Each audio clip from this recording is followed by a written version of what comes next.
I don't even really know how to start this video besides saying I freaking loved Babel, and it just might be my favorite book of the year, and I'm so happy I get the opportunity to ramble my face off about why it's so good. 5-star reviews piled in on day one. It's at the top of all the bookseller charts. I've seen it trending on Twitter, and it only took me a few days to read it, and it's toppling at close to 600 pages, and as a slower reader, that's a feat, especially because I was expecting to lightly cruise through this one, take my time with it, but nope, I ate it up like stuffing cake in my face. So it is Wednesday, September 7th, and I really haven't read that many great books last couple months. Or like I read half of them and set it down. That seems to be a very toxic trait of mine, other than Theft of Swords, which was a recent read of mine. So if we can change my fortune by having read 2 5-star reads in a row, that would be pretty great. So today is a very exciting day because I will be starting one of my most anticipated releases of the entire year,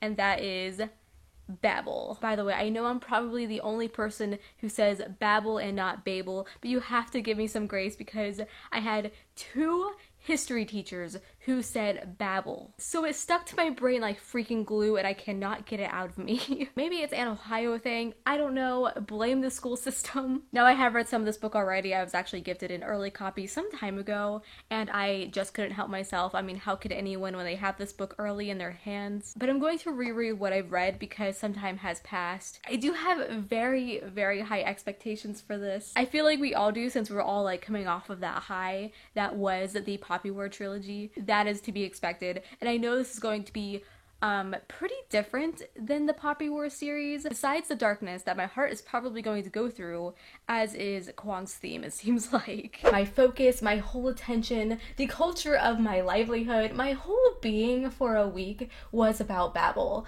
As someone who read the Tower of Babel series by Josiah Bancroft, twice I might add, the whole idea of this giant tower that is like a city full of different kinds of people and stories, progressing through each level of this tower. And to see it translated multiple times now is fascinating to me, especially R.F. Kuang's version, which is mixed with dark academia. Perfect for fall and Halloween, am I right? It really released at a significant time. The whole book makes you want to store it in a leather satchel as you, I don't know, walk around a historic building while wearing like combat boots and kicking through big orange leaves on the sidewalk. If that's the feeling you're looking for, this book is for you. It is ambitious and honestly really monumental because if there was ever a time you were searching for a perfect adult fantasy standalone, which are so hard to come by, it's like the blue whale of the genre, this is it. It's not a tropey dragon fantasy, I mean we live for those here. This whole package, this presentation, the writing style,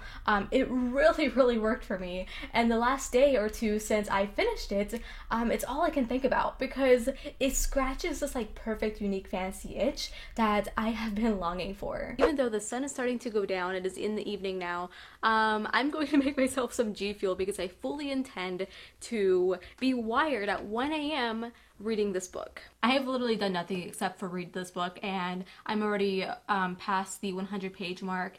And I don't know how Kwang does it. You can literally read the first page and you just get the feeling that this book is a 5-star read. It is going to be an all-time favorite. I don't know. I don't know how she does it. Anyways, I'm going to make some G Fuel.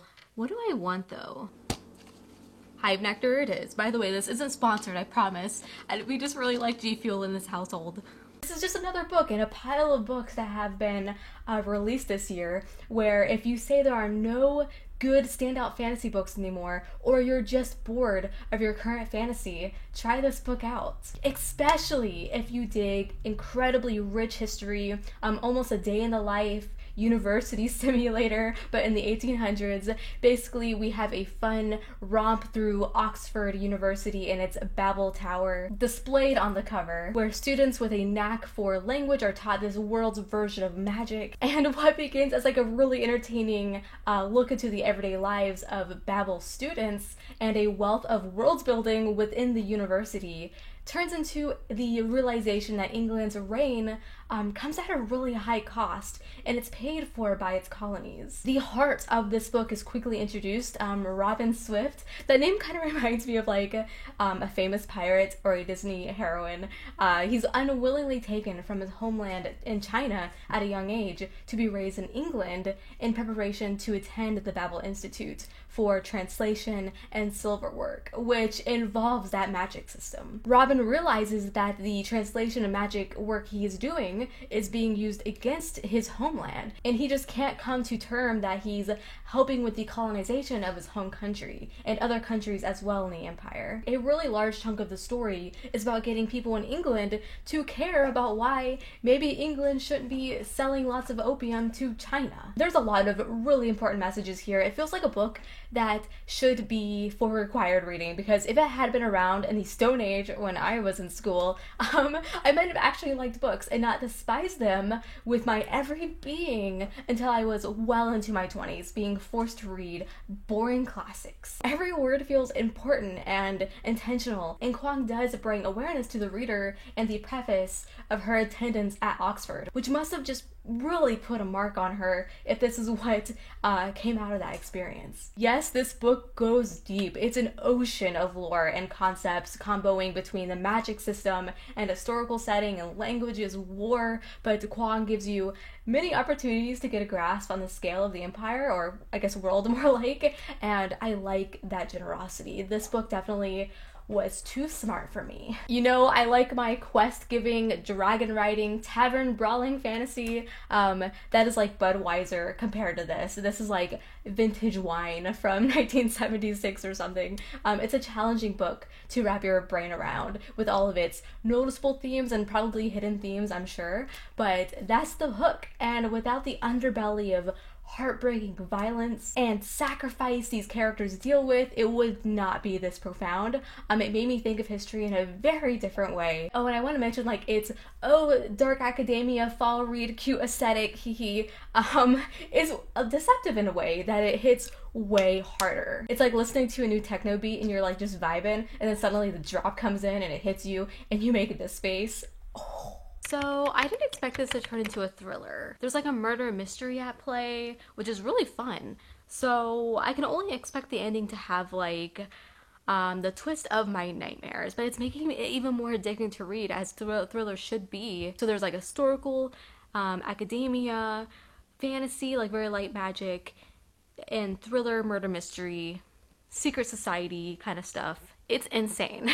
Anyways, aside from Robin, our protagonist, we spend time getting to know his cohort at Babel as well. There's Remy, Victor, and Letty. I probably pronounced those names wrong, but anyways, all of these characters have some kind of arc and development in the story. A good portion of the novel feels in part like a friendship story between this group, and everything, and I mean everything, is chiseled and rounded together in the end between them all, as a standalone should. I love that and I value that very highly. I feel like I'm really shilling for this one, and my 5-star rating is really rare these days, so when I find something that just knocks my freaking socks off, I'm going to sit down and tell you. The book from front to back, perfect. I will absolutely read whatever books Kwong writes until the end of my days. We really gotta put a lot of respect on her name for giving us not only a fantastic trilogy, but a new fantastic standalone. Kwong, I think, has cracked the code of storytelling. We'll have to ask her secret, because I have no idea how she does it. She can literally do no wrong, and she's so young and ahead of her time.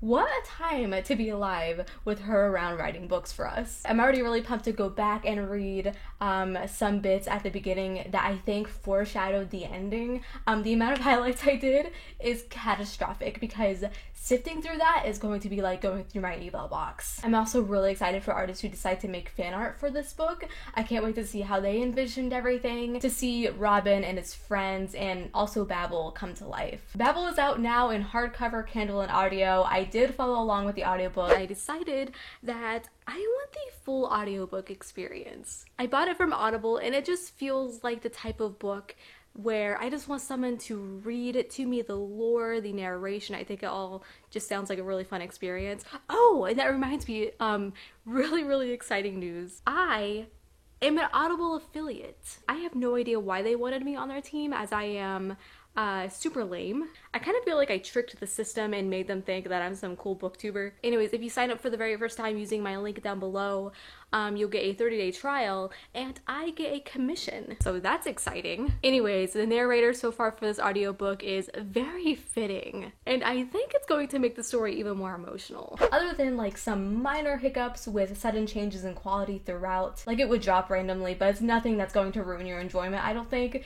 I'd compare it to like when a video game drops in frame rate, like whatever, issues that to easily overlook. I enjoyed the heck out of it. Recommend if you are intimidated by the mass and intellect that is Babel. Okay, so I have been gushing about Babel for the last 16 minutes. I know some of you are going to be like, shut up, Holly. Listen, this is what I do here. I love just talking about stuff I really love, and this book made me really excited to get out of my bed this morning and talk about it. If you appreciate anything I had to say in this video, you should definitely read this one next. If this book ever gets a companion novel, I'm going to be even more annoying about it, because I'd be really excited for that. Obviously, it's squeaking its way up to my best books of the year list. That's coming from personal bias. This is all just my opinion. So before I just keep repeating myself, I really want to know what you guys are thinking about this book. If you jumped into it immediately when it came out, I definitely want to know your first impressions, your own experience. I know the book hasn't been out for that long, so when you do go read it, come back and tell me your opinion. Okay, yapping done. Like I said, if you like what you see, me just talking about books that I love and am excited for, clicking the like button is all you have to do. It really helps me out. Maybe even subscribe if you're not, if you're feeling spicy. So until we meet again, happy reading.